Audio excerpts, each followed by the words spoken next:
CeeLo, what's game number one? All right, game number one. We were just talking about the Steelers. 3 straight losses. They are hosting the Colts. You've got Indianapolis favored by 1.5 points. I've seen a lot of Steeler football this year. Haven't seen as much Colt football, but I don't need to see a lot of Indianapolis Colts to know that they are going to run wild in this game. The Steelers are broken. They're done. They can't do anything offensively. If you watch that Monday night game, I mean, my Lord, they can't throw the ball down the field. They can't run the ball. And now every team knows that all they do effectively or have done effectively is have those short passes. They are now blowing those up. And the defense isn't the same because they've lost a ton of linebackers. So this isn't really about the Colts, even though they're a very good team on their way to the postseason. This is about the Steelers. I love the Colts in this game. If the Colts didn't need the game, I'd say maybe the Steelers would be in a panic mode and would try to do whatever it takes to win this game. I mean, the Steelers have the playoffs locked up.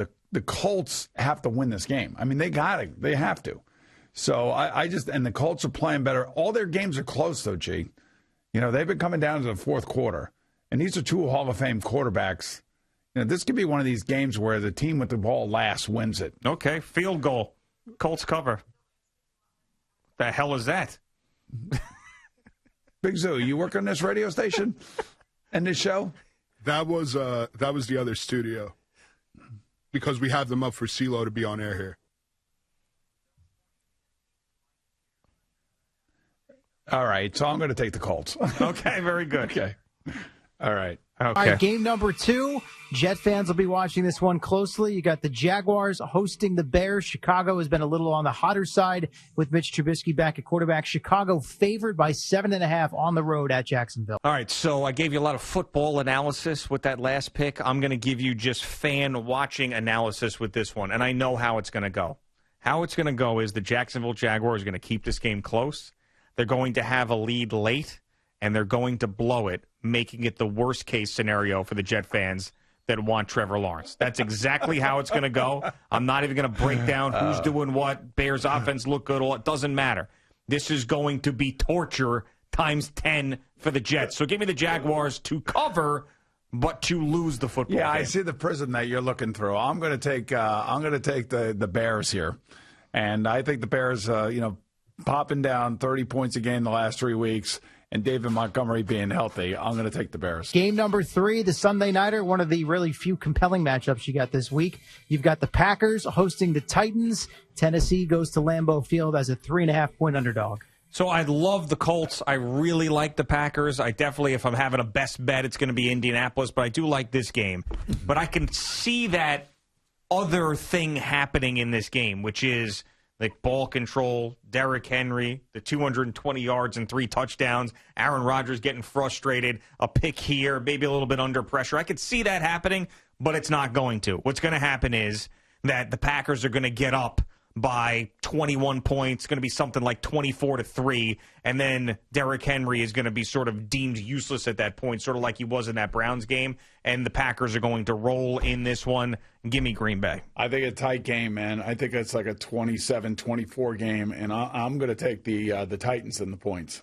Jerry's on the Titans as well, so he will take Tennessee on the road at Green Bay plus the 3.5. Now we get to the locals. You got the Jets hosting the Browns. No Quinnen Williams. Cleveland at MetLife Stadium in consecutive weeks. And off their win over the Giants, they are favored by 9.5 against the Jets. I cannot get roped into the Jets playing well again. I've picked against them almost every single week. I will continue to do so. If they come back and put up another winning or close to winning performance, it would be shocking to me. So I will take the Browns and the points. I'm going to take the Browns and the points as well. I'll give the points. I'll take the Browns and give the points. And the reason I say that is because, the Browns are going to try to run the football. And the Browns still have a chance at winning the AFC North. They're not coming in here flat. They're not coming in here taking the Jets for granted. They just saw the Jets go out and beat L.A. So Kevin Stefanski has everything he wants right there to motivate his team, and so they don't have what they call a letdown game, look-ahead game. This is a game to keep them in and with pace with the Pittsburgh Steelers. So I'm going to take the Browns, and I'll give the points. I don't know if Jerry's just trying to guess opposite you guys to make up some ground late in the year. He is on the Jets, so he will take the 9.5 points at home against Cleveland. Game number 5, big one for the Giants. They go to Baltimore. They visit the Ravens. And with or without Daniel Jones, the Giants are underdogs by 10 points on the road against the Ravens. I know the Giants have played some close games this year, and it was close for a little bit against the Browns, and they should have gotten some points, and Joe Judge made some crazy decisions, but I just can't see them keeping up here. I can't. The Ravens right now are on that roll that they were at the beginning of the season. They look like the team like they looked like last year. It's not going to happen for the Giants in this game. Their offense is an atrocity at this point in the year. This spread actually could be 17.5, and I would still take the Baltimore Ravens. Yeah, this is a weird deal, this game, because we're going to see maybe the new Jet head coach, Wink Martindale. Oh, God. Blitzing Daniel Jones all over the place if Daniel plays. That means that there are opportunities down the field. The Browns, the Ravens can beat up on really bad teams. I don't necessarily know the Giants are a bad defensive team. I'm going to take the points. I'll take the Giants and the points. All right, Gio's riding alone on that one. Jerry's on the Giants as well, so he's got both of the locals covering the number here in Week 16. Josh Allen is the extreme. Sure. I think Baker Mayfield is, Daniel Jones could be Baker Mayfield next year. Sam Darnold could be Baker Mayfield next year, depending on where Sam Darnold is, if he's here with a new coach and all that other stuff. Sometimes it's the people around those players and who selected those people that put those players in a really bad position. I think Daniel Jones is in a very solid position.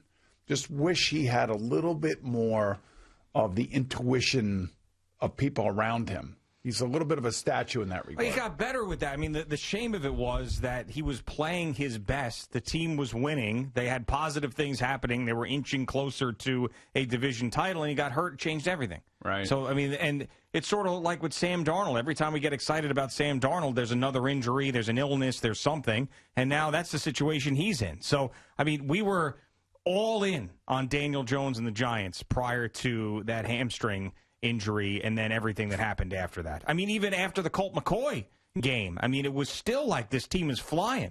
The Cardinal game with him playing hobbled changed their entire season. They got their asses kicked. We looked at him differently again. He had to take a game off after that where they couldn't do anything offensively. Really everything turned on a dime with that Cardinal. The interesting thing is here we are, 2 weeks left to go in the season, the second half of the fourth quarter of the season, if you will, and you have issues down in Washington, you have issues in Philadelphia, and you have issues in Dallas. And then, of course, here are the Giants with issues themselves. It's amazing that these 4 teams, 3 of which all started with new coaches, by the way, in the middle of a pandemic, goddammit.